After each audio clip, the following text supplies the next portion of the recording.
दोस्तों, दुनिया भर में कोका कोला और पेप्सी की लड़ाई जगजाहिर है, लेकिन कोका कोला हमेशा से ही इस रेस में आगे रही है। हर दिन दुनिया भर में लोग 1 अरब 60 करोड़ कोका कोला प्रोडक्ट्स खरीद लेते हैं। और क्या आप जानते हैं कि कोका कोला 206 देशों में बेची जाती है। तुलना की जाए तो यूएन में इस वक्त 193 कंट्रीज मेंबर हैं। कोका कोला आपको नॉर्थ कोरिया और क्यूबा के अलावा दुनिया के किसी भी देश में मिल जाएगी। और इनकी सक्सेस का राज रहा है वो सीक्रेट फॉर्मूला, जिसे 100 साल से कंपनी ने किसी को नहीं बताया। तो क्या आप भी नहीं जानना चाहते कि आखिर कैसे एक कोका कोला फैक्ट्री में ये सॉफ्ट ड्रिंक बनाई जाती है? अगर हाँ, तो बने रहिए वीडियो के अंत तक हमारे साथ। वीडियो शुरू होने से पहले वीडियो को लाइक करना और चैनल को सब्सक्राइब करना भी ना भूलें। यूं तो फैंटा, मिनट मेड और स्प्राइट जैसी कोल्ड ड्रिंक्स भी कोका कोला ही बनाता है, लेकिन कोका कोला की सबसे ज्यादा बिकने वाली ड्रिंक पुरानी कोका कोला ही है, जिसकी हर दिन 80 करोड़ से ज्यादा बोतल्स दुनिया भर में बिकती हैं। इसलिए हम भी उसी पर आज ध्यान देंगे। इस ड्रिंक को बनाने के लिए सबसे पहले फैक्ट्री में बड़े बड़े बेवरेज कॉन्सेंट्रेट तैयार किए जाते हैं, लेकिन इस बेवरेज कॉन्सेंट्रेट को एक सीक्रेट फॉर्मूले से बनाया जाता है, जिस वजह से कोई नहीं जानता कि इसमें क्या है। कंपनी अपने इंग्रेडिएंट्स में इसे नेचुरल फ्लेवर लिख देती है। इस बेवरेज कॉन्सेंट्रेट को पानी के साथ मिक्स किया जाता है। कोका कोला में 90% तक ये पानी ही होता है, लेकिन क्योंकि कोका कोला को दुनिया के 900 अलग अलग स्टेशंस में बनाया जाता है, इसलिए पानी में जरा सा भी बदलाव टेस्ट चेंज कर सकता है।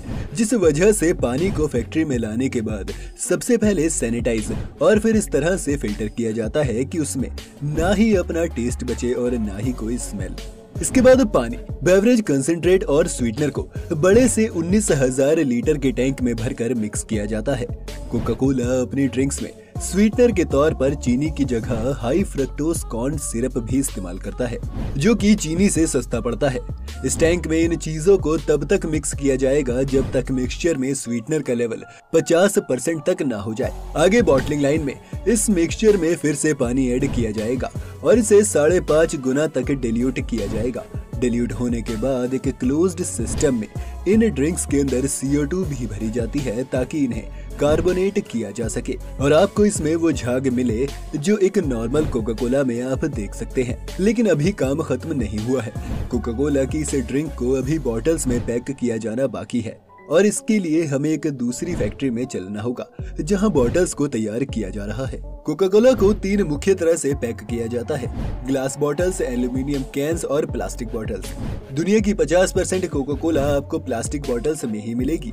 इन प्लास्टिक बॉटल्स को पॉलीथीन प्लास्टिक से बनाया जाता है, जिन्हें PET बॉटल्स भी कहते हैं। इन बॉटल्स को सबसे पहले इंजेक्शन मॉडलिंग मशीन की मदद से प्री फॉर्म्स में बनाया जाता है।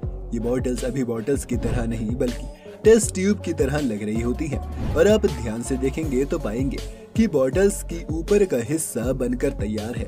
इस हिस्से में ही सपोर्टिंग लेज है, और इसी सपोर्टिंग लेज की मदद से ये बॉटल्स आगे की लाइन में जाएंगी। प्रीफॉर्म्स एक ऐसे गुब्बारे की तरह है जिन्हें फुलाकर अभी बॉटल्स में बदला जाना है, लेकिन ये प्रीफॉर्म्स काफी सख्त होती हैं, इसलिए इन्हें फुलाने से पहले इन्हें एक हीटर से 115 डिग्री सेल्सियस के तापमान से गुजारा जाता है। इसके बाद ये नरम हो जाती हैं और गियर्स इन्हें सपोर्टिंग लेज से ही पकड़कर आगे मोल्डिंग प्रोसेस की तरफ ले जाते हैं।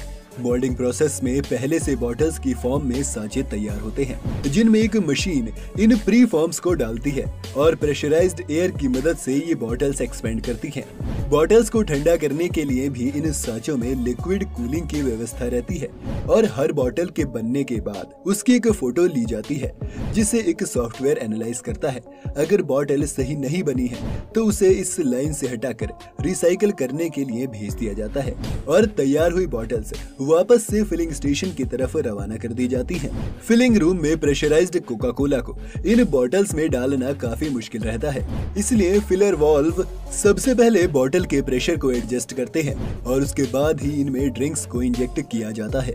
अभी इन बॉटल्स में कैप नहीं है, जिस कारण से ये ड्रिंक बाहर आ सकती है, और इससे बचने के लिए अब बॉटल्स को फिर से डीप्रेशराइज्ड किया जाता है और आखिर में इन फिलिंग स्टेशन से बाहर निकाल दिया जाता है। हर मिनट तकरीबन 800 बॉटल्स इस फिलिंग रूम से बाहर आती हैं, जिन पर इसके बाद मशीन की मदद से कैप लगा दी जाती है। इन बॉटल्स को 3 किलोमीटर लंबे कन्वेयर बेल्ट से बने रास्ते से अब एक जगह से दूसरी जगह ले जाया जाता है और आखिर में ये बॉटल्स लेबलिंग स्टेशन तक पहुंचती हैं, जहां मशीन इन्हें इनकी कैप्स से पकड़ लेते हैं और दूसरी तरफ से एक ऑटोमेटेड सिस्टम इन पर लेबल लगा देता है। अब एक के बाद एक 6 लेयर्स में इन बॉटल्स को खड़ा किया जाता है और इनके चारों ओर प्लास्टिक से इन्हें पैक कर दिया जाता है। जब 1886 में कोका कोला की शुरुआत हुई थी, तब आप मेडिकल शॉप्स की फाउंटेन मशीन से ही सिर्फ कोका कोला खरीद सकते थे।